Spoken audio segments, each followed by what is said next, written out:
Good morning, everyone. Welcome to the Metal Markets. I'm your host, Marcus Stoker D. We're going to see what the metals are doing on this FOMC day. So, happy FOMC if you celebrate. Now, if you're new here, please make sure to familiarize yourself with the risk disclaimer that Bruno posted. Dogs barking in the background. What's up, Seven? You like FOMC day too. Yeah, I know. So read the risk disclaimer before we begin. Don't just blindly copy things that we do. Make sure that everybody is on the same page.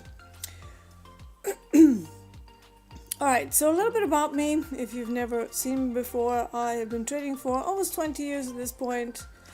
I'm a commodities trader, so I mainly focus on precious metals, base metals, and energy markets. So we're going to be starting with the metals because that is the name of the show. And I do have some interesting developments ahead of FOMC. We have a couple of big levels. So on gold, we have 5,000. We're sitting just under it. The gamma flip is actually 49.91, somewhere around there. Gold is definitely teasing the negative gamma. We also have the Tokyo low that was swiped before, and they are now attempting to maybe go lower. If we manage to go below that, the next area of interest, if we have some momentum underneath it, would be 49.50, maybe even 4900, which I don't have on this chart, but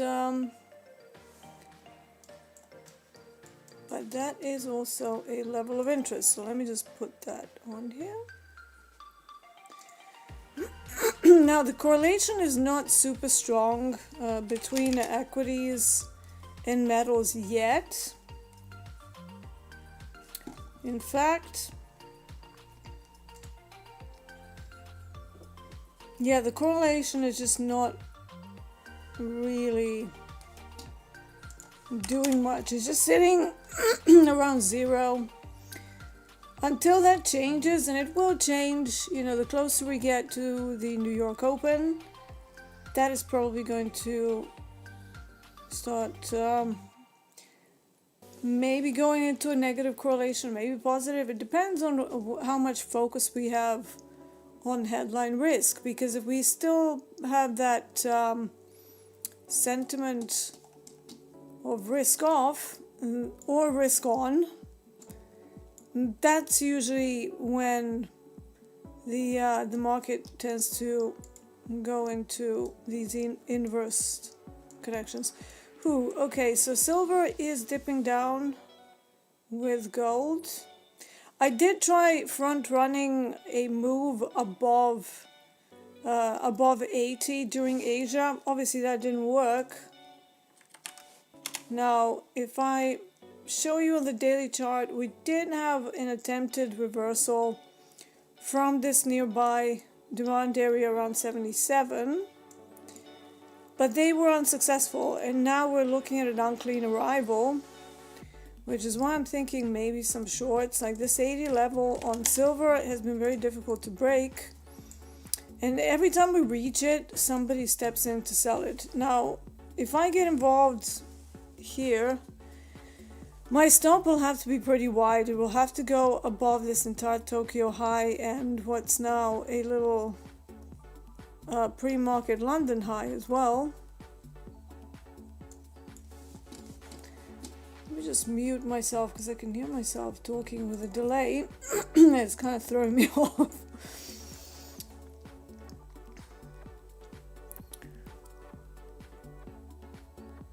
Alright, let's see what's happening in chat as well while I decide whether I want to take the silver or not. Yeah, I mean, the cumulative delta is also falling. Let's see what gold does here. Alright, they're doing it. Let's do it. Let's do it. Why not?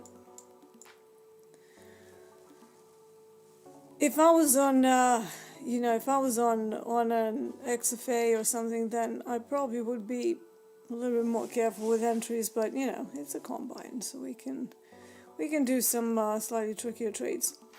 There is a chance that we go into an unwinding move ahead of FOMC. And I'm actually going to put like a really big target here, just to see if we can get some momentum through this VWAP. But yeah, that 80 level, that seems to be a very difficult moment to break. So yeah, it's a dual pin wall. So what does that mean? It means that in the options chain, there are both a high level of puts and a high level of calls as well. So that means we are in a sort of a tug of war moment, and if we don't get a meaningful momentum from there before FOMC, that will be that pinning action. So just kind of pinning things, and yeah, and then just chopping in that range, same range that I suppose Asia did, so somewhere between 78 and 80.50. But yeah, we'll see. So you can see that the correlation between silver and gold is not that strong. Why? Because gold just bled massively through its Tokyo low. Silver battling its own VWAP, so it's still kind of holding. Still holding, but at the same time unable to hold above 80. So I'm a little bit bearish. I don't like to go into any session with a bias. But you know, when you notice something happening and you start to establish a range around the relevant options level, we need to take note of that. Right. To the downside in silver, I did grab the entire chain, and that means that I have some wider levels just in case they start to massively move it. There's a good chance that we failed the auction on silver as well, whereas gold is pretty weak. It just went into a sustained auction to the downside. Both of them are opening below London value. That tends to be bearish if you're like within the vicinity of the value area. But again, London is not really a major session for these products. That's not to say that there can't be some moves, but probabilities around this time of day are mostly like 50-50 when you look at the playbooks. Do you do a mean reversion? Do you do a continuation trade? And both of them are, you know, equally weighted. The mean reversions do have the larger move when they do happen, which is why I tend to gravitate towards them. And then you have the old swipe above or below Asia high and low, and a reversal through the Asia range. So that's still definitely on the cards. Right, let's see who's in chat. We have Raphael here every day, always, almost always first. What is the crime? We have Shakid. We have Ganesh, who says it's good evening in India. Is it not? Like, I always thought that India was like 4 hours ahead of UK. Maybe not. Maybe not. Maybe it's more. Lewis says, like a true champion, I decided to short the NQ. Hey. Oh, why? Why? You know, shorting equities, you really have to have a good reason for it, like a really good reason. Like a war, or, you know, something going on with the interest rates. Equities are designed to go up, right? So, I mean, even when I'm doing DAX trading, any shorts that I'm planning, it has to have like a gamma wall there, and then we have to give a pretty good reaction with 30-minute time frame from that gamma wall. Nothing under it, because, you know, they can go into these like gamma squeezes above relevant levels, because that's what equities do. That's just what they do. All right, Kenny Harris is saying good morning. Good morning, Kenny. Very good to see you. Dave says, I'm here. Took my win with the old gap and go on London Open. Yep, that's again an equities trade. That is that's the that's the equities play. Something opens with a gap, doesn't close the gap very quickly. You look to trade in the direction of the gap with momentum.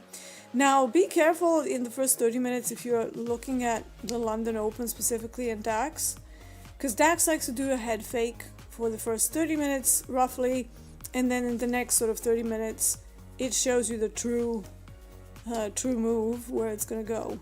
So, I'm not much of an open trader, so I actually actively avoid trading any open.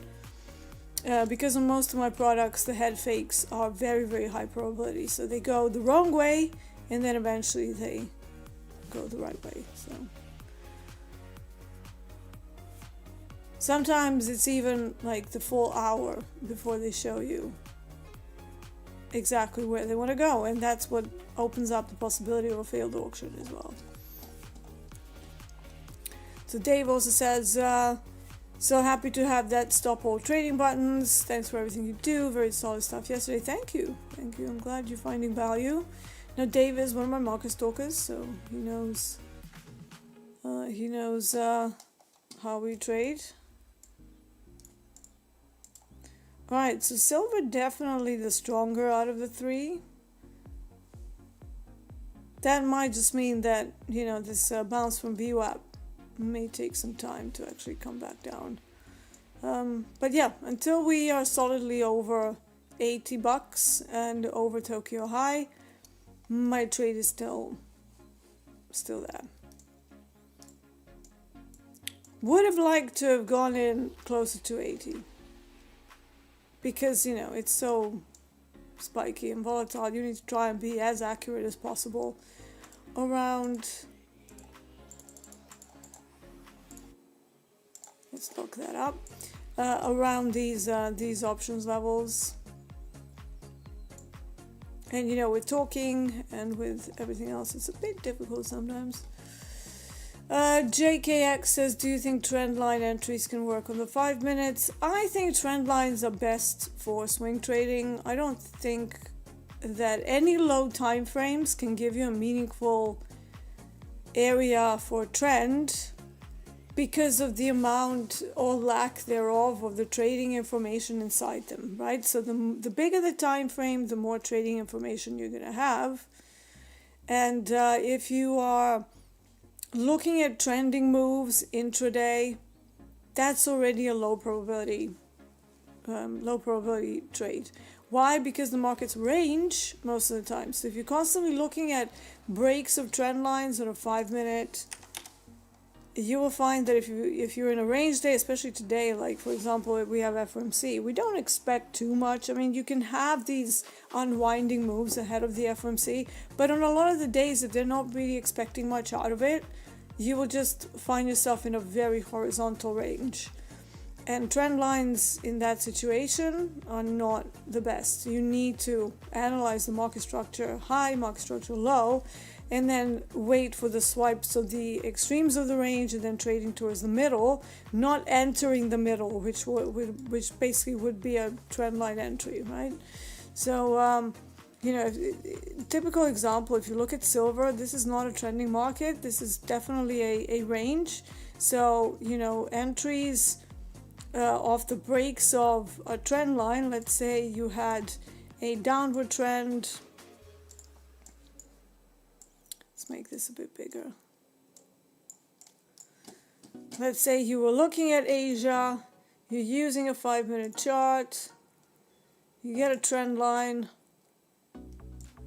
and then you go, all right, so where is my trend line breaking? Well, it's breaking here, right? So you have 3 touches, and it's already breaking. So what happens? It goes nearly back to where it came from. And sure, eventually it works out, but not without a lot of drawdown. So the drawdown that you would have suffered on the account of a break would be 133 ticks. Now, silver is not a true micro. It's not a true micro. So 133 ticks at $5 will put you in a drawdown of minus 663 ticks. sorry, $665, not ticks. How is your emotional regulation whilst you're sitting through a drawdown of minus 600 ticks? Minus 600. And if you're at a 50k combine, that's like, what, already more than a quarter of the account gone? Not very good, right? So I prefer to use some more elaborate ways of finding my levels and finding the situation of the market condition on the day. Intraday trading is one of those skills that's kind of like, yeah, sure, you can maybe do a bit of basketball with your friends and you might even be quite good at it, but can you be an NBA player? Probably not. And intraday trading is kind of the same level of skill. So yeah, sure, you can be a swing trader, you can be, I find swing trading through options much easier, and occasionally I will even do like calendar spreads as well. And you know that if you've identified a range pretty well and there's nothing to put a wrench in the works, like the FOMC for example, you can actually collect premiums to quite a high probability without having to drill into the market structure and having to do a lot of extra work, right? But intraday trading requires you to have some level of precision, to be extremely good at identifying the market conditions.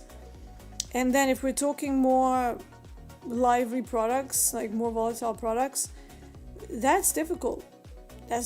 So you can widen the stops up to a certain point, but there is a diminishing return because you only have a certain amount of movement in the day. That's why I use the average daily ranges to figure out when we're coming up to the top of the daily range.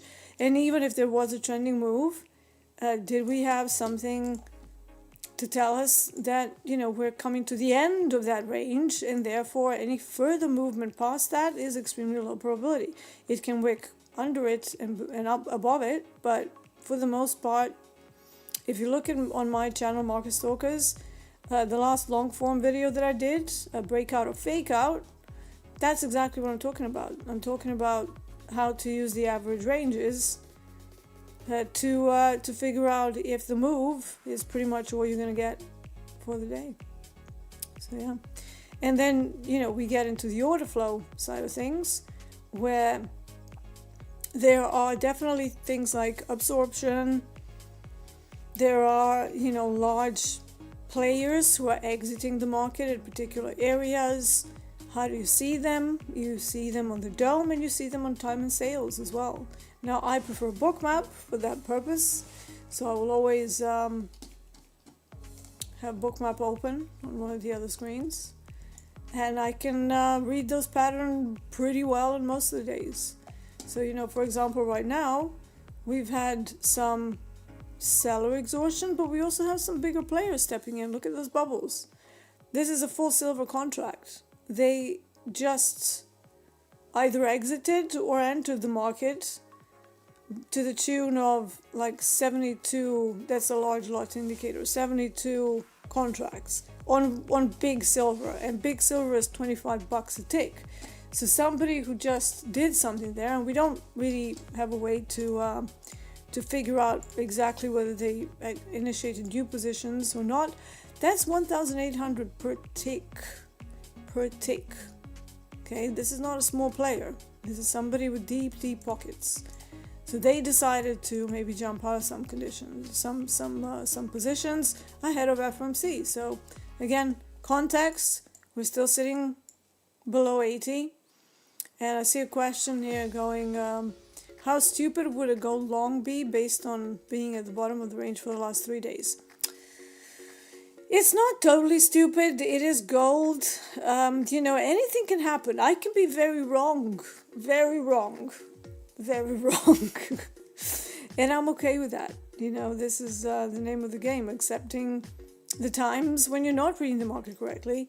But, if I go into some slightly larger time frames, let's have a look at 1 hour. If they maintain this low from, this is a 1 hour chart, from 15th of March, the low is at 49.70. If they're not able to confidently close below it with quite some momentum, or we get like an exhaustion volume candle, what does that mean? It means it's the biggest volume candle on the day. Then some longs are definitely back on the cards, right?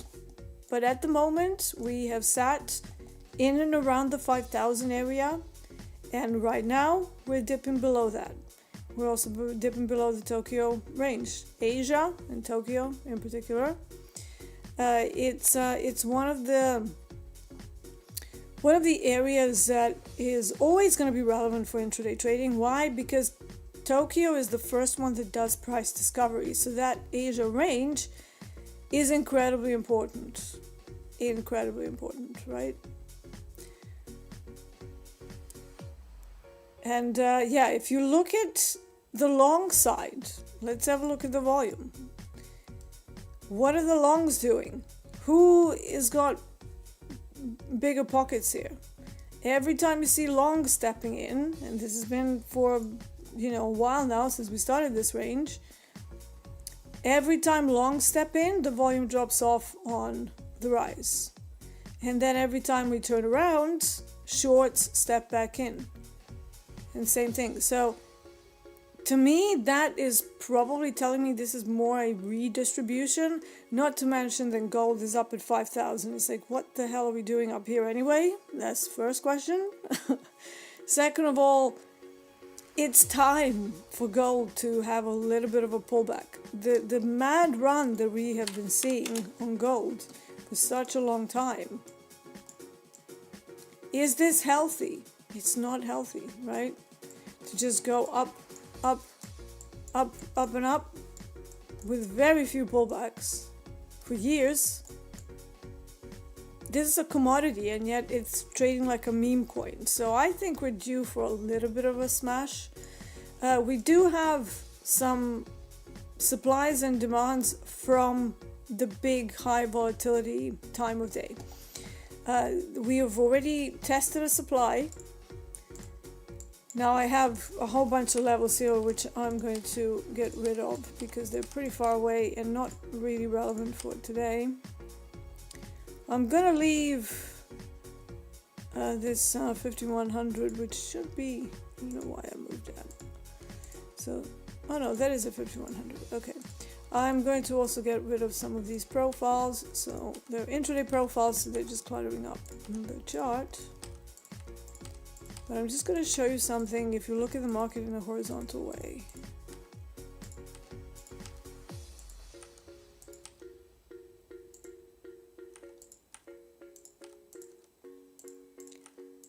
I'm only trying to delete, I don't want to delete everything, I'm just trying to delete some things. Okay, that'll do. Here is a supply made from the all-time high. Can I draw your attention to this wick in here, around 5100 on this contract? And then a prompt move away from it. So they don't want it higher than that for now, okay? Now, where is the next logical stopping point? Well, we have a low quality demand down at 4,800. When I look at the options chain, I can see that we actually do have the only moderate put level sub 4,900 is 4,800. Do you think that's an accident? Because I don't. Large institutions will be looking at market structures in a certain way, but they will also be looking at how the overall options chain is positioned. I don't think that any institutions just trade through the chart alone. They want data, and they want to make sure that they're trading within some kind of a high liquidity area. Why? Because institutions need a lot of contracts.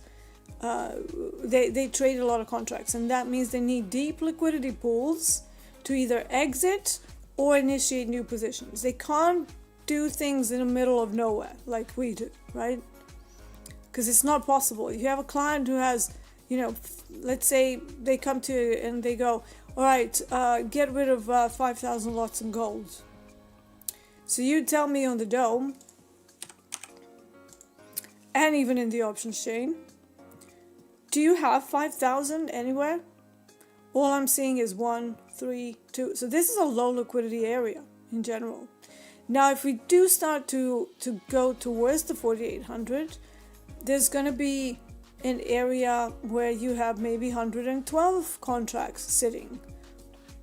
They can use that to offload some of the positions. So you will always see some sort of initiation around these options levels and strikes with more open interest. That's the idea behind using the options chain to help you figure out what's going on intraday.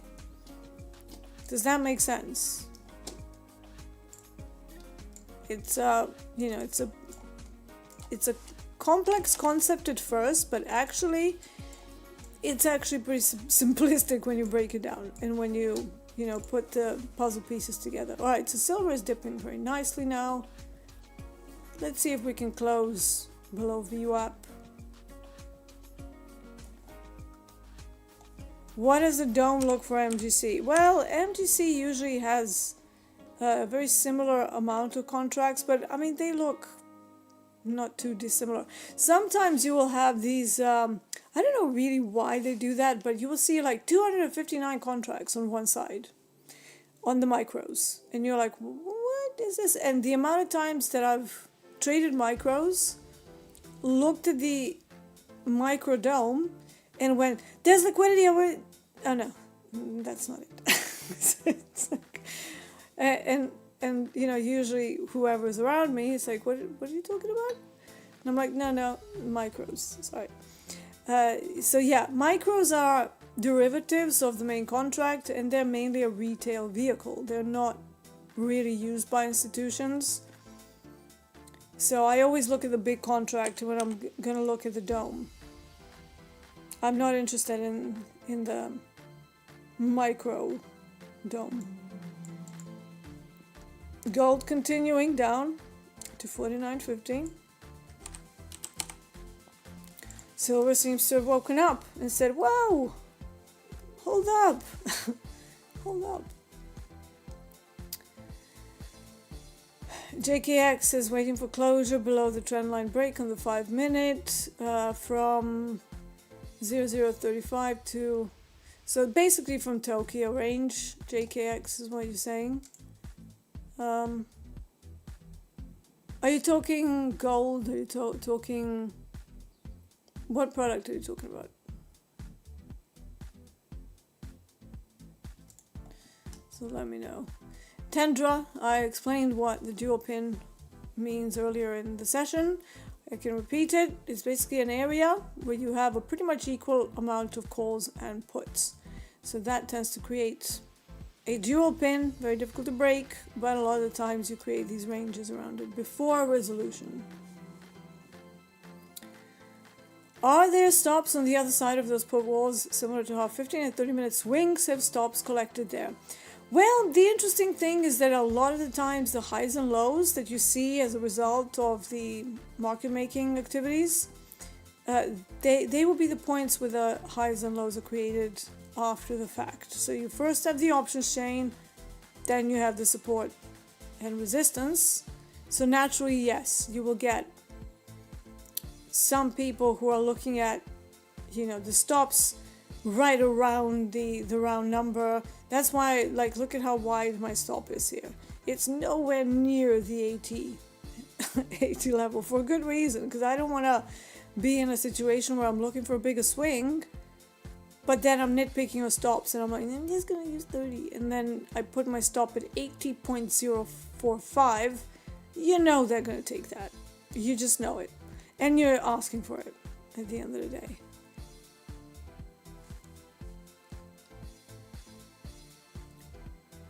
Will I manage my silver trade at all?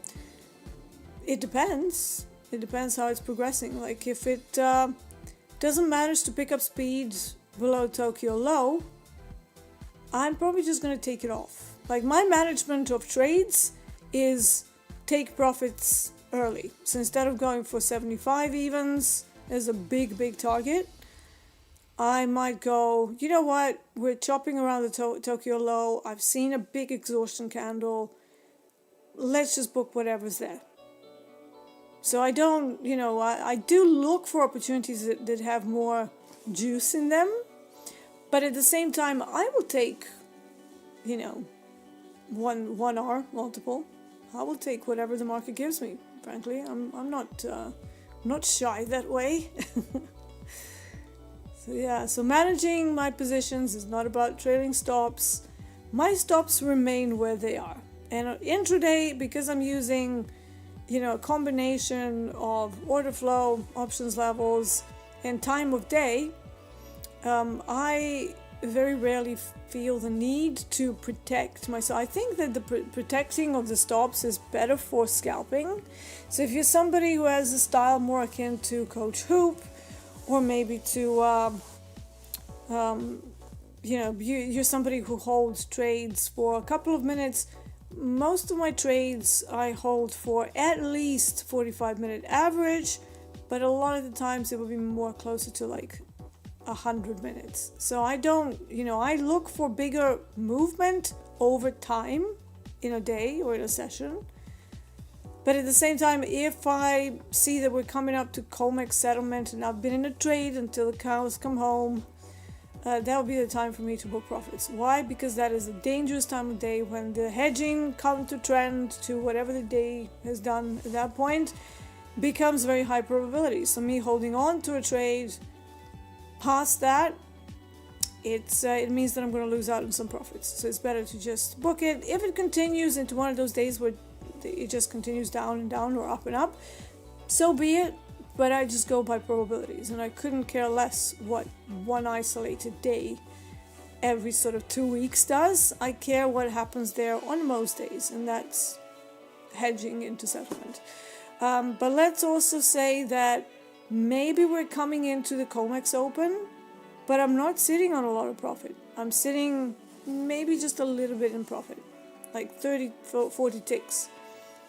On silver particularly, that wouldn't be enough for me to keep holding a trade because it's dangerous. Because it's like, well, I don't even have enough space for it to kind of move against me and have some room. So it would be very contextual. It would be case-by-case basis. And it will be, something that I do in relation to either the open or the close. So those two are very tricky. Right, let's see. The dark one says 49.70 was what I was thinking too. Yeah, I mean for now they're not really engaging, but this move down was pretty big. We have a lot of day left though, a lot of days. So I wouldn't be looking for any major signals of, oh, this is an exhaustion candle, because it's too early, right? Once COMEX opens, they generally have most of the movement on metals, and that'll be the time to look for exhaustion bars. This now is just, we're probably going to have an outlier day where things just kind of start unwinding, and I can see that equities, again, I don't really see much of a correlation between equities and gold today. That's kind of surprising, I'll be honest. But yeah, so we have ES kind of reversing, just about to touch its own gamma flip area. We have Nasdaq reversing from its own gamma wall. That's like around 25,000. Because there's another level there that's pretty big as well. So yeah, that could be could be a good trade, because gamma wall rejection is generally a high probability setup. Generally, not always. Okay, so nothing is 100%. But if we if we do see a pretty decent movement, again, the open would be a dangerous time to keep holding, because they can just reverse it in like 3.5 seconds, and then you can cry because you had profits but you didn't take it. So yeah, it's a good trade. It's a good trade, Lewis. Joe says, what was your question, Joe? Hold on. What was the thought process behind the silver? Inability to break both the Tokyo high and 80 level, which is the dual pin level in the options chain. And also the fact that every time on the large time frame they tried to go higher, the volume just wasn't there. It was pitiful. It was horrible volume. But the shorts had more deeper pockets to them. So yeah. Alright. Alright, so I mean this silver is, it's going towards the Tokyo low so far. Nothing for me to do. Just literally hands off, breathe through it. I don't need to breathe through it anymore. I'm just like, yeah, whatever. I don't over dramatize wins or losses. So I don't glamorize wins. I don't over dramatize losses. We all have them.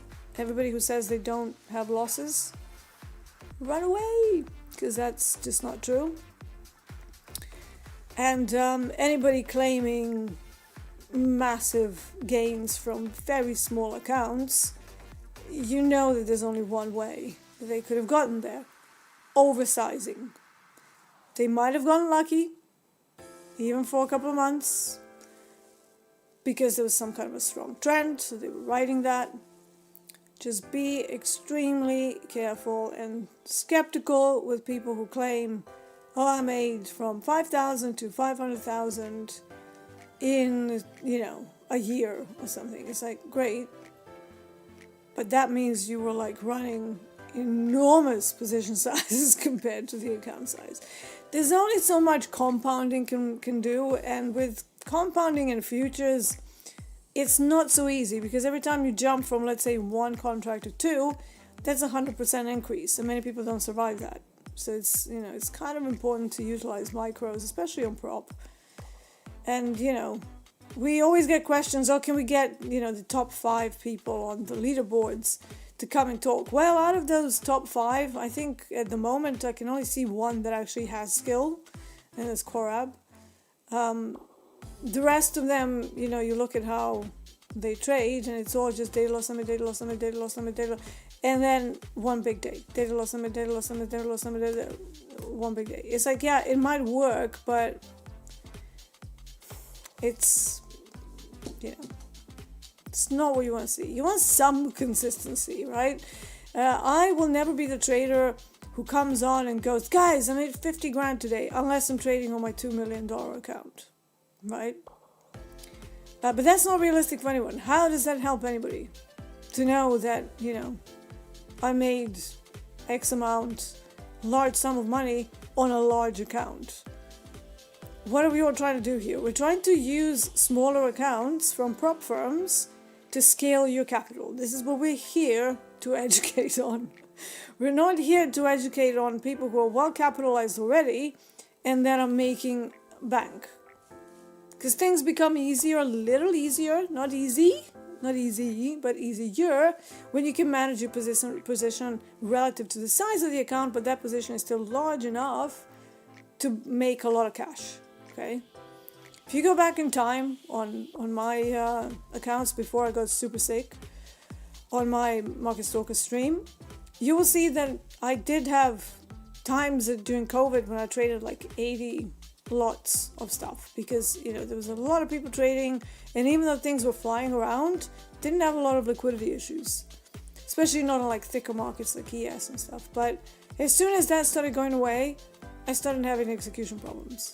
So it is a very different ball game, but I also felt that it gave unrealistic expectations to people. They're like, I want to also trade 80 lots, and I'm like, yeah, I'm trading it now. It's a black swan event. What's anybody doing?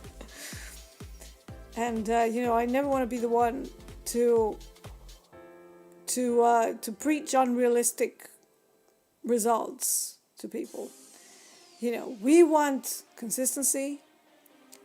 Every prop firm, the way we're going, and every other prop firm, we want consistency. We don't want people full porting accounts. We want you know, medium accuracy, medium risk reward, and then rinse and repeat, rinse and repeat, rinse and repeat, and build that over time. Time is the only judge of anyone's performance. You can't get away from time.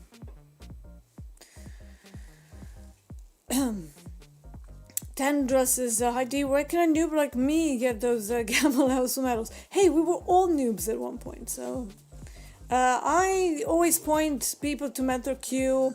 It's not the cheapest, so beware. It's not the most expensive either, but it's probably the easiest way to get a picture of the gamma levels on commodities and equities alike. The reason why I like Mon-Thurs is because they have commodities, and they've simplified it down to one line on the chart. So instead of you having to look at the options chain and decide how things should be, they basically have an indicator for every single platform out there. Like literally, I think they have it for every platform. So you just put that on there, and it gives you gamma levels. They weigh the gamma levels 1 to 10. Then they will also put the gamma walls on there. They will put the gamma flip, which they call HVL.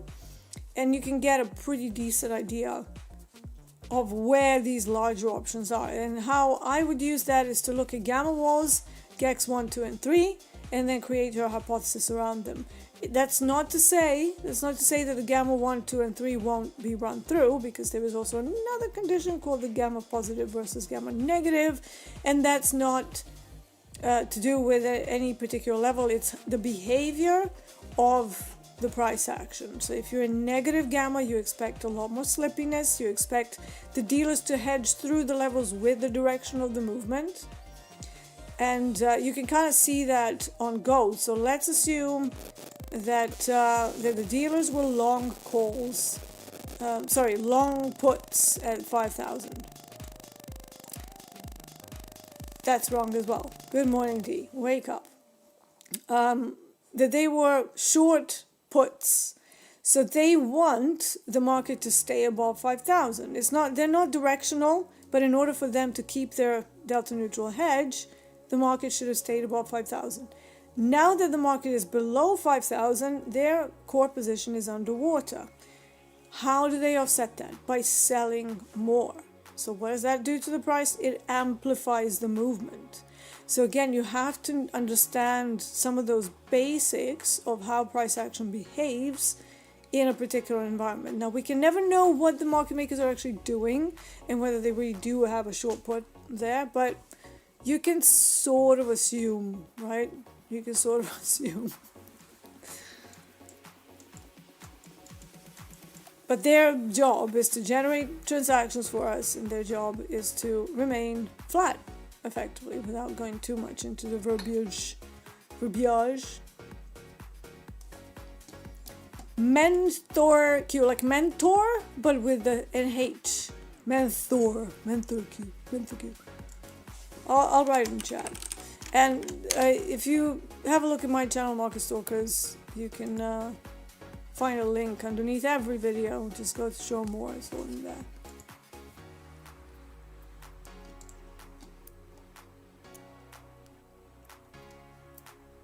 Gala trades. Why Trading Combine is being traded on Topstep? I thought there's a place for experts with live accounts. Yeah, we all have live accounts, but they won't always be with prop firms. You know, my idea at this point in my life is not to trade at 2,000 or 4,000 XFA.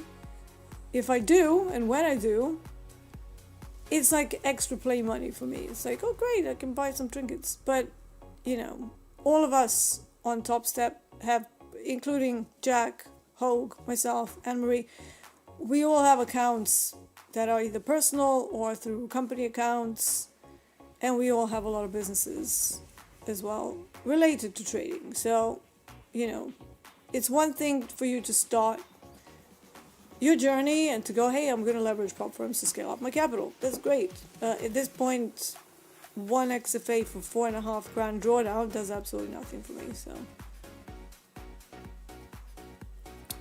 yeah, I don't really care whether I trade a combine or an XFA, but I was live twice with Topstep in the last 3 years, so I was their first funded female trader back in 2015 when I was working on scaling up capital. And then I went on to work for brick and mortar prop firms, like actual in-office jobs when they were still a thing. And yeah, and now 20 years on, it's just there to illustrate a concept. I still trade the same way. Normally for my own personal account, I don't really trade this time of day, so I will be perfectly honest. I will trade DAX pretty early, and then I will sit it out until the rest of the day, and then maybe do something in and around the euro close with either a metal or with an energy product. And I really enjoy trading COMEX and NYMEX settlement. That's where I've made my career as a prop trader. And but yeah, we look at overview of the levels that are to come for the day, and also to illustrate some concepts of how these levels might behave. So like I said before, gold, I wasn't in favor of longs because I could see some signs that the longs are not that strong. It's not to say that they won't turn it around for FOMC and we are back above 5,000 again and a lot more. But at this time, they decided to go sub 5,000, and that's still the case now, so we're just waiting. In what prop firm do you trade DAX? I don't trade on my own account, but I do think that there's, I think, 3 options out there. However, all 3 options would involve you to purchase an additional Eurex data feed from TraderBait. So nobody offers it through Rhythmic. Again, if you look on my own channel and you click show more on the Market Stalkers videos, you can see the prop firms. And Trade Day, I think, offers it. They're very reputable. Again, not the cheapest, but do we want cheap or do we want quality? We want Topstep, and we want, prop firms that are generally working with the traders. And yeah, I know, people would be,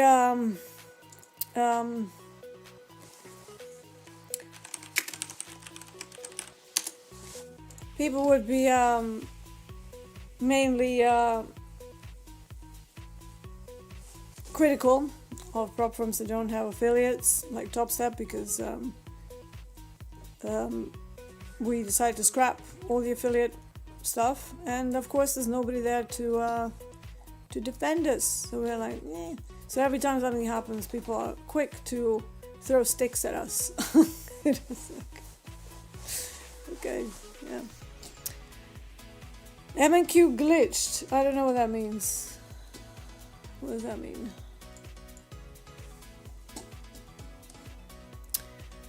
Do I look at commitment of traders? I don't. I really don't. It's a report that's there to tell you the change from like the last 2 weeks in the institutions. I never found a way to use that because, even when I do options, my options are usually between sort of 20 to 45 days to expiry. They're not like 0 DTEs or anything. And honestly, even for that, I just don't see how somebody adjusting contracts 2 weeks later, me finding out about it, is in any shape or form useful for what I'm doing. If I was a positional trader, if I was a commercial hedger, yeah, absolutely, that would be, because commercial hedges for commodities like, let's say, crude oil and stuff, they will hedge at a particular price with a lot of contracts, and the idea is to lock in the price that is there at the time, so they have greater control over their costs and expenses. So, if I was doing that, yeah, maybe commitment of traders would be useful, but otherwise, it's a report that is interesting to know, but by the time they come up with a change, it's always like a week or 2 late. So it's like, well, I've got my options levels for the day. I can see where they're positioned. I don't need somebody to tell me that they've closed out positions. So for me, it's not really that useful. If anybody ever finds a way how to use that intraday, hit me up. But in my 20 years, I've never found out. And I used to look at it. And say, okay, great. And then I used to try and run positions based to that. That only lasted about a month. Just couldn't do it. So stop looking at it. Anything that doesn't serve you a purpose and you can't really figure out how to implement it into whatever you're already doing, just get rid of it. It's bulk. It needs to be thrown out.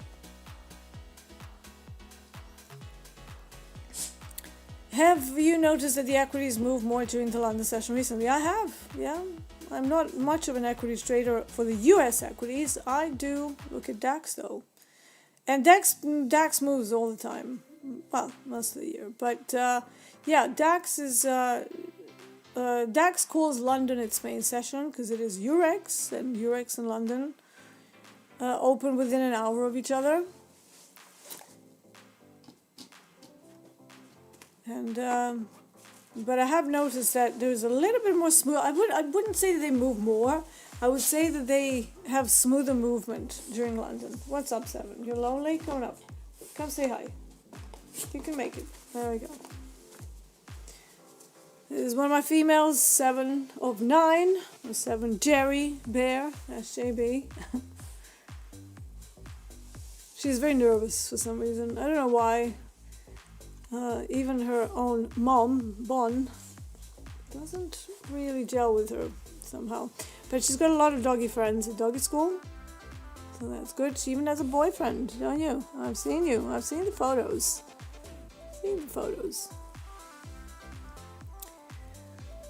Tendra says, bit of topic here, but Dee, after trading for so long, have you ever carved a solo on any musical instrument while referencing a chart movement? I have not.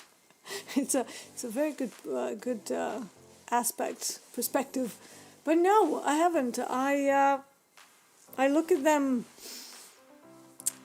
in a bit of a different way, I suppose. They both have a mathematical component for sure, but yeah. Some people are saying that the platform is frozen. It isn't frozen for me. And I'm on a combine. Yeah, it's moving.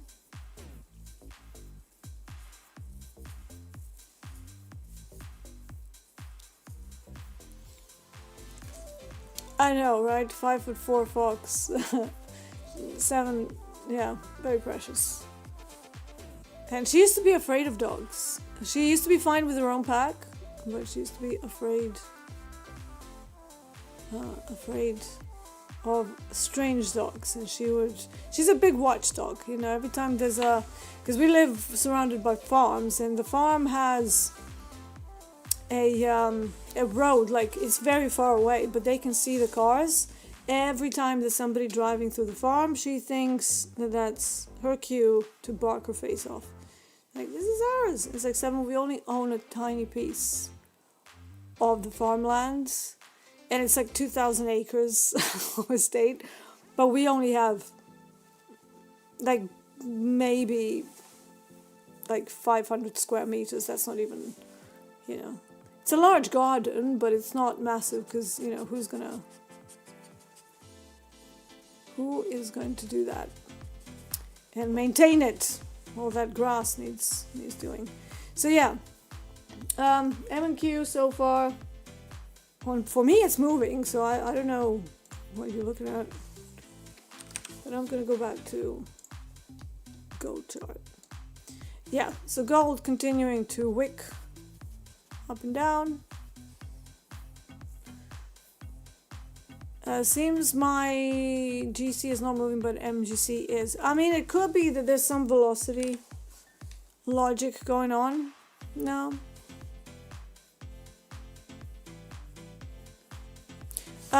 Try to hit Control R if you're on Windows. Refresh.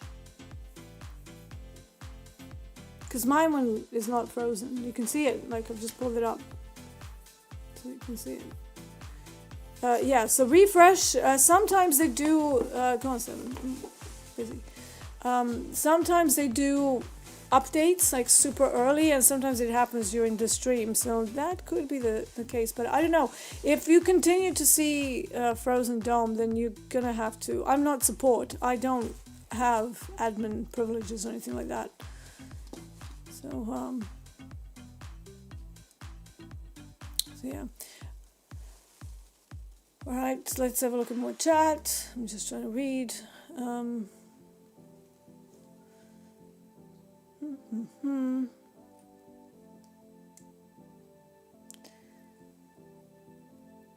Let's see. Oh yeah, so 5 Fox also said good morning from Georgia. Oh, hello. I have a very good friend who used to live near Georgia. I think they moved to Washington, D.C. now, but yeah.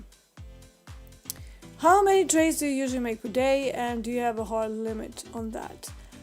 It would depend. So most of the time, if I catch like one big swing trade, that will be the only thing that I do. But there are days when we're in a little bit more range-bound market. I will do 13, 14, 15 trades. However, I will only keep going on those kinds of days if I'm up a little bit of money on the day. If I've lost money on the first couple, I will probably just sit it out. I don't have a hard limit. I work based on times of day, right? Right, gold continuing to sell. So it's just unwinding. I mean, nice to know my analysis there is good. Wouldn't it be nice if silver actually joined the bloody party? Come on, silver, what are you waiting for? But yeah, the way I work, I have, let's say, a couple of trade attempts for Asia, maybe 3 if I'm like, oh god, I didn't do the stop correctly there and got smacked in the face because the stop wasn't sufficient. So now we'll try and size down and do another one. I basically don't sleep, so that's one one thing. And then for the London session, usually I will focus on a couple of DAX trades. So I will do one pre-London Open if I'm awake. If I'm not awake, I will try to catch some form of reversal in and around this time of day.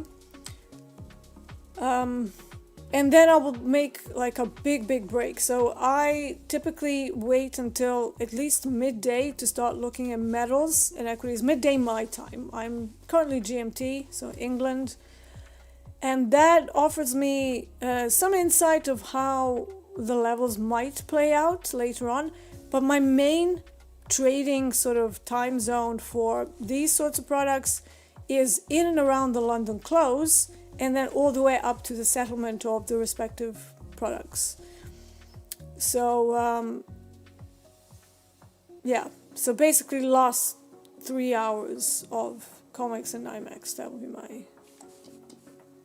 my time of day. For my own personal trading, I don't do any CME products until the end of the day. So nothing. For options, I always do options, only opening them very late, like as close to the electronic close as possible. Because I don't want the intraday whipsaws taking me out of my position, or, you know, taking me into too much of a drawdown.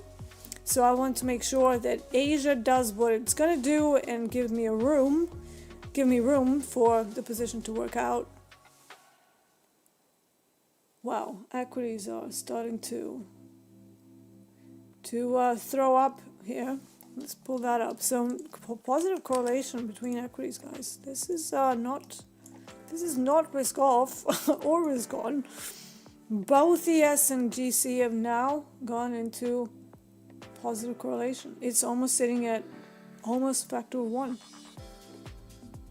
Now this would be the unwinding ahead of FOMC for sure. And they're doing it across the board. So ES, that's your ES chart. Here's gold. Are we gonna get 4,900? Christ. The way they're going, it looks like it, so wow. That's a big move. It does happen sometimes. So let's see what happens around 49.50 here. They might just stop. That was a big move. That was a big move. But silver not following. Come on. That's the annoying part between choosing to trade one thing and being right on the analysis based on the benchmark. But then your product that you chose is just like, I'm still inside the Tokyo range. I don't know what's happening. It's like, dude, everything's falling. Can you like get with the program? And it's like, no, I'm good here. It's been nice and warm here. But yeah, that was quite a move. Is it gonna stay? I don't know. I do not know. They might just whip it back up from here. Silver is still doing its own thing, but we are below VWAP. It's a range, so VWAP not as relevant as it would be normally. However, 79.50 is kind of a weaker put wall that can be used as an orientation, but I never expected that to bring like some massive move higher. So we're going to be looking towards 78.50 and 78 first and foremost. If they manage to tackle that, we can consider bigger targets of 77 and subsequently 75. Is it going to be a big swing? I don't know. So far it's pretty resistant. Man, do I wish I traded gold today, eh? That's alright. I actually prefer less crazy movement because it's less whippy. 5 and 4 Fox says, I once dreamed of a lot of land, rescuing cats and dogs, and then I was like, who's going to cut the grass? Exactly my thoughts. I am in a position where I'm not going to run a rescue center, because that's a lot of work, and I'm chronically ill. But I do have 8 dogs, and I do have, you know, a reasonable sized garden. But, you know, we didn't want, like, farmland or something, or, like, you know, acres of land. It's a little bit too much work for me. You know, most of the time we also live in England here, so you know, it's wet, it's cold, but I've got to say last few years it has been pretty nice in the spring and summer.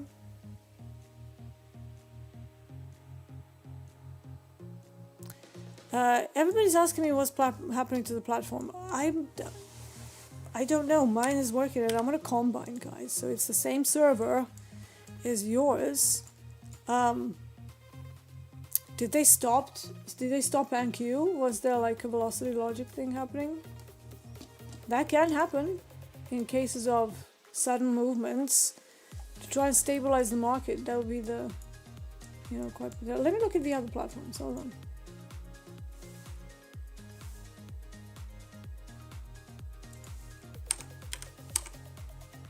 Would be helpful if I actually changed it to June. So it is moving. I don't know, guys. Like, what mine is moving. I can't help you. And if you're at XFA or Combine, it is the same server. Try to gas field attacked, oil up. Yeah, we know that. It's the war, right? That's what happens. It's war. That would be technically bullish for gold, but the fact that equities and gold went the same direction, again, not quite the risk off. It's just a crude oil related news. Be careful. We are now reaching London value low in crude oil, so I'm just gonna show you for speed. The levels I have on the options are from the previous day, so they're not too different today, though. So this area is the London value low, right? And that can be a good stopping point. If they can't hold it above 95, then this is going to be just a spike because of the news, and then it just runs out of steam. So be careful. But it could run. What do I think of crude oil? Nothing at the moment. If we cannot do the value low side of things, so if we cannot reaccept above 95, it could be a short. I would say that with a pinch of salt, because it's FOMC. Everything is affected by FOMC. If it was an FOMC day, I would be maybe looking to short this pop higher, and that can still work. But to me, knowing that this is potentially an outlier day, I just don't want to, especially not when it's a newsy candle, right? So newsy candle means danger, it means risk. I'm just putting the previous day value here. So this is the volume value, similar, very similar, but for now it doesn't seem like they're fighting around 95. So they really, if this is gonna continue up as an event from the conflict in the Middle East, we have to reclaim 95, because that is an options level that is still very important.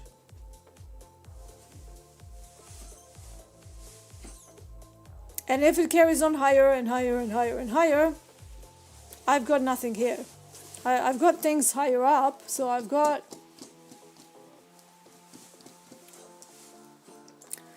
we've got a level at 97.50.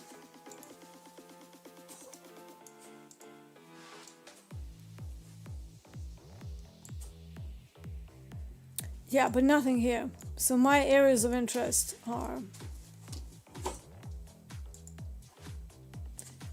way, way higher. If we spend time around this value area low from yesterday's London, the short might still be on. I just don't know how catchable that is because of the amount of movement we're seeing. Let me just have a look at the... What are you doing, Leonard?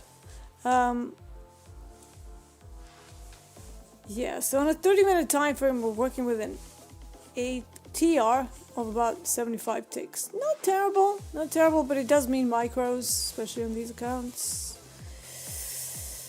So, yeah, time would need to go by. So effectively looking at a consolidation around 95 and then maybe getting involved. Newsy candles I stay away from like the plague because I've been... Oh, Silver's joined the party. Hello, good morning. Somebody gave Silver some coffee or a line of a white substance to wake it up. But yeah. So yeah, I think crude oil is just very, very headline driven at the moment, and you need to be very careful with it. Other than that, my real true pivots and areas of interest are much further than 95. But again, MGI, market generated information, if we do manage to spend some time here, maybe a short into the open, or just before. I don't like to trade the open, but I do like to trade about an hour pre-market. So in another 20 minutes, maybe, if they kind of create another 2 TPOs. Yeah.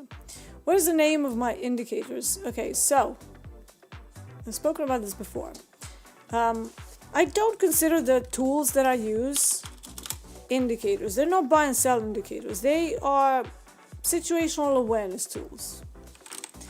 And that means they're there to provide me areas of interest, zones of interest, right? What I do with them, it depends what time of the day it is. It depends it depends, whether we are in negative or positive gamma at the time, whether we're opening above or below value from the previous day, and how the auction is doing. Is it strong? Is it weak? Do we have single prints? Do we not have single prints? But yeah. Tools of trading. This is a skill, Tony. Yeah. What do you call yours? because this is not an indicator, right? Neither of this is an indicator. I dragged it out from the options chain and I plopped a line on the chart. It's not an indicator. And, is market profile an indicator? Does it provide you with buy or sell signals? It doesn't. But the moving average does, which I don't use. Cross over a moving average, and then you have longs. Under it, you have shorts, right? That's an indicator. Market profile doesn't do that. It just says, hey, the auction is pretty medium today. So what do you do with that? Do you sell it? Do you buy it? It's not going to provide you a level. Can I share more VWAP settings? Yeah, I sure can. Here they are. So I just changed this from default, which is open, high, low, close divided by 3. I like the open, high, low, close divided by 4 because I'm a little bit anal about my calculations. And I feel that if you're using the divided by 3, you're missing out on one piece of data there. But it depends. I quite like this one. I use the Globex open VWAP. I will use the session VWAP and regular trading hours VWAP if we're in a range day and everything's flat as a pancake, flatter than Kate Moss's chest. Then I will use session VWAP as a target. Otherwise, it's a sort of a directional indicator. But again, it's such a tiny piece of the puzzle that it's like, yeah, we're below VWAP, whoopee, great. Now what? But yeah, and because I'm more of a mean reversion trader, I will use VWAP more as a target than as any kind of a startup level for a trade. If we're in an obvious trend, like let's hypothesize that this silver does indeed start throwing up underneath this Tokyo low, and we maintain the price action over the next sort of an hour or so underneath that. Let's also assume that VWAP follows that because it's a volume-weighted indicator in this case, and it finds itself somewhere near the Tokyo low. Upon a pullback, I will definitely use that to start a new short intraday. But until such time, until it kind of matches one of my other levels, it's just there as a pretty painting on my chart. And I don't really want to do much with it. But yeah, that's the nature of me being a mean reversion trader. Tony says, I'm so lost, I can't lie, it's 4 years of madness. Why are you lost, man? How can we help? How many trades do you do in a day? Do you trade all day? Or do you have a time of day when you focus and you have razor sharp? Because look, even me, I can't maintain focus past like 3 hours a day without at least a break. Now, obviously, I do these sessions, but then I also have to make an appearance. Like, for example, today I'm group coaching. That's like 5 p.m. my time. I got up at 5:30 today, a.m. my time. So by the time we get to group coaching, I'm very frequently just completely spent. And then they're like, Dee, what are you looking at? And unless I'm already in a trade, I'm like, I'm not looking. I can't see anything because I've been awake for 13 hours and I'm tired. So yeah, your mental capital is something that is maybe not talked about enough. You have to be sharp, right? Even if you're a full-time trader, which again, I don't think that any true traders actually trades full-time. I certainly don't. But yeah, you have to have your marbles about you for the time that you're doing things. So if you are spending 8 hours, 12 hours a day just staring at the charts and expecting something to happen, that's probably not the best approach. So cut down the screen time for the actual trading setups, go over your stats, and see what time of day, like down to the hour and half hour, traditionally worked well for you. But that does imply that you're collecting data about that sort of stuff, and that you can indeed just be analytical and methodical. Yeah, Tony, I pass, I get funded employer before the payout. Let me guess, you are trying to pass as quickly as possible with bigger size than you should be trading. That comment alone tells me that your risk of ruin is too high. What is risk of ruin? Google it. We don't have enough time to talk about risk of ruin here, because it's going to take, a little while. It's not a complicated thing, but it's basically your position size, the number of trades you do, and then risk of ruin basically does a Monte Carlo simulation of thousands and thousands of trades, and then it spews out the probabilities of you blowing up. If that number is 30%, 40%, and for most of you, because I'm a VIP coach here as well, so I've seen how people trade. Everyone is so resistant to trading with less size. Now, the way I trade smaller size. Now, I would size down even more if I had a chance on silver, but I don't. And I couldn't really see anything properly developing in copper. But you've seen me. What do I trade most of the time? 4 micros on copper as a core position, adding up to 7 if it goes my way. If it doesn't, I just get smacked in the face by, losing 4 micros. But if you are not able to maintain your funded accounts, it will be a couple of things, or both. Too much size, too big of a size for the drawdown that you are given, and or too many trades. From what I've seen, people do both. They want to trade 50 trades per day, but they also want to trade it with minis. You can't have it both ways. I'm sorry, you just can't. So it's either lots of trades and smaller size, much, much smaller size, we're talking 2 micros, or it's a bigger size and it's like 1 to 2 trades per day. The people that we see do best are super selective, and they will maintain a couple of hypotheses throughout the day at very different levels.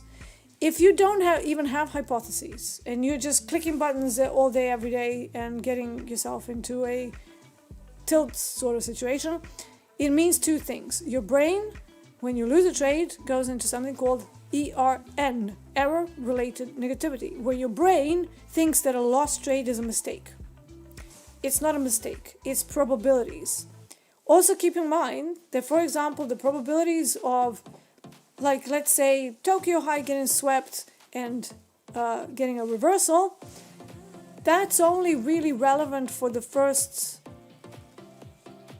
or last hour of the Shanghai exchange, maybe an hour later. So up until, that's between 6 and 8 a.m. my time, right?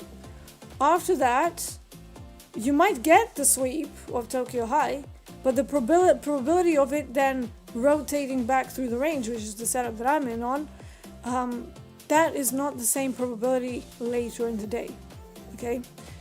Similarly, something that I call the post and white cut, which is after 9 a.m. Central reversal across the board for a lot of things, that is not the same. So if I'm looking for another reversal and I'm looking at it at, like, let's say 8 a.m. Central, that's not the same trade. It might reverse, sure, but the probabilities of it doing so is higher at a very particular time of day. So you have to go down in size. You have to see whether you can even bank on smaller size, because one of the reasons why I went smaller size, more ticks, is because I worked for a prop firm that pushed size, and so much that the executions became impossible. So you can't scalp. You have to stick to bigger trades. Because, you spend half of your day entering a bloody 120 lot position in crude oil. Like, literally, you spend 4 hours trying to fill a whole position. And it's a pain. So you just can't scalp in that situation. I wasn't a market maker. I was hired to, do directional trades and make alpha, generate alpha. So if you are not able to generate enough profits to pass a combine on smaller size, that is a bigger issue. That means whatever you're doing is not in concert with whatever the prop industry wants from you. Okay, so that needs change.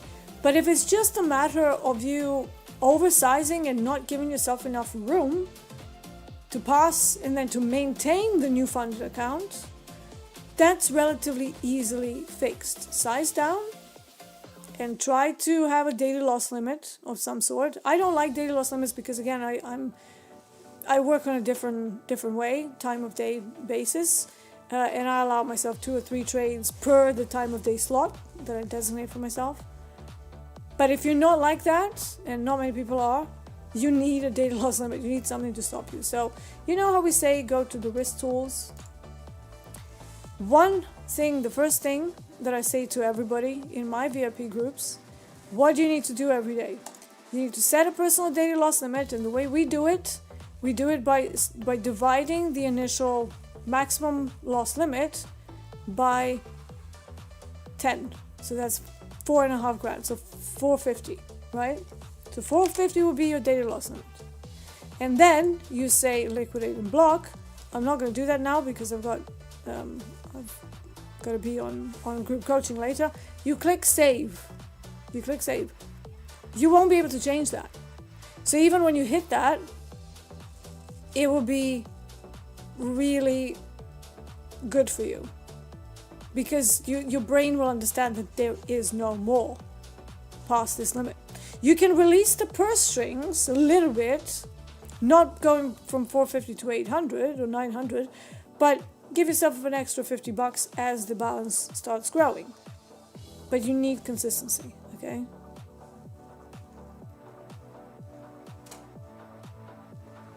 Frank Anderson says, a few group coaching shows back that I had seen you on looked as if the only thing you were looking for was a good nap. Yeah, I'm always in favor of a good nap. Just generally. Normally I'm awake. I try to have like a coffee or something, but some days, especially when I get to Friday, and you will see me on Friday again, it's been a long week, it's like, I'm done, like literally I'm finished, and then I'm like, oh, group coaching, okay, yes, let's do it. I passed 5 accounts, only risking 600 DLS. I'm still learning. Okay, so get off to 5 accounts. All that the copy trading is doing for you now is increasing your upfront costs. Until you recoup that through payouts, just do 1, maybe 2. Don't do 5. Don't trade with dollars in your eyes. That's never worked for anyone. I know it's weird to say, but it's a difficult one. If you focus on the money, then the money will prevent you from making money. So you focus on your P&L, you trade your P&L, that's all you care about. And you're like, oh, I just need 100 to pass. That is the worst mindset for this job. So you have to completely delineate the money-making aspect of it and completely focus just on the process. When you start thinking in ticks, when you start thinking in setups, when you start thinking in levels, things will change. And then it doesn't matter what size account you trade, whether I'm trading a combine with 4.5 grand drawdown or whether I'm trading big accounts, they all have the same amount of ticks. It's all, if I shorted on my own account, yes, it will be a bigger size, but it will still be 200 ticks in profit, right? And it will still be 164 ticks for a stop. That won't change. That is what makes it scalable. That is how you don't freak out when you're trading micros or you're trading big contracts, because it's all the same. It looks the same. And that's a lot of the times you will see many of us completely block out any P&L. I only keep the P&L here for your benefit. I actually block it out when I'm trading for myself. I don't want to see P&L. I want to see ticks and levels. That's all I want to see. And that keeps me sane, right? I remember the first time that so we have a few more minutes here before I need to bounce. I remember the first time when they sized me up.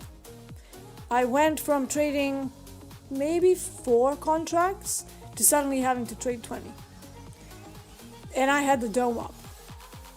The amount of movement on a 20 lot position is freaking me out. So I started getting afraid, and I'm like, I'm never afraid. What's going on? Like, what is happening? And that was purely the emotional dysregulation, because my brain wasn't used to seeing numbers flying on the screen. And every time it was flying around by 4 grand up and down, I was thinking, oh my God, that's a mortgage payment. Oh my god, that's a down payment on a new car. Oh my god, like you just start like connecting it to these stupid outsider trading items, and it's not good, right? It's not good. And Mr. Longshort says, I tried to get rid of P&L, but my brain does the math too quick. It's easy to do the P&L on 1 and 2 lots. When you're trading random size like 17 lots, 112, 97, it's not so easy, right? I don't know, maybe you're just a math whiz. I'm not. I used to be a session musician. I'm good at maths, but I'm not that quick with calculations because I'm lazy. That's it. What times do I usually trade on Topstep? So I run this segment Monday, Tuesday, Wednesday, Thursday from 5:30 a.m. Central. And then you will also usually see me on group coaching. And that is from 12 p.m. Central. Not every week, but our schedule changes, so take a look at the topstep.tv and you will see our schedule. But today I will be on group coaching, and then again on Friday. So yeah. Bass says I had to stop trading during the Asian session. Why? I love the Asian session. It's one of my favorite sessions, man. In fact, I would say that right now my least favorite session is the New York session. Bar the last 90 minutes of it, but I find it just so annoying now. Crude oil tends to move a lot now during Asia, during London, and then we come to the regular trading hours and it's just like what are you doing? And it was doing that for 2.5 years. It's just that now we have bigger ranges, so you can sort of find something to work with. Alright, so I'm gonna bounce soon, and I'm gonna try and hold this trade until the cows come home, if the market allows me, obviously. But I will see you a little bit later, obviously, for group coaching. And in the meantime, we'll see whether the silver actually breaks this bloody Tokyo low and follows in the footsteps of gold. If not, then I will manage it, but I will try and hold on to it for as long as possible. That's all I have for you today. This was the Metal Markets. Thank you all for great questions, and thank you for sharing your time with me. I really appreciate it. As always, I am going to say be careful. It is the FOMC day. So, plus headline risk. Double whammy of risk. So yeah, let's see what the Daddy Powell is going to say. Is he going to wear a purple tie? I don't know. We'll watch it together. And enjoy the daytime show, which is coming up in the next sort of 15 minutes or so. I will see you again for group coaching. This was the Metal Markets. I'm Marcus D. Take care.